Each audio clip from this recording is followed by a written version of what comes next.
Hey guys, in this video I'm going to show you how to share password on 1Password. If you find this video helpful, please consider to like this video and subscribe to my channel. In saying that, let's just jump straight into the video.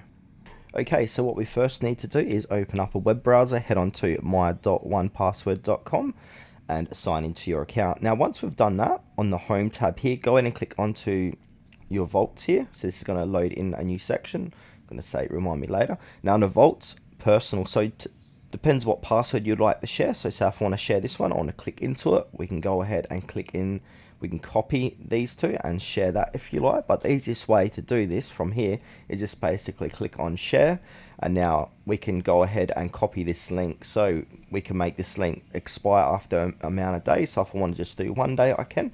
Anyone with the link or only some people, choose which one, can be viewed only one time. You can enable, disable, copy link, and then send that out to your friends, family, or whoever, and then they can use that password.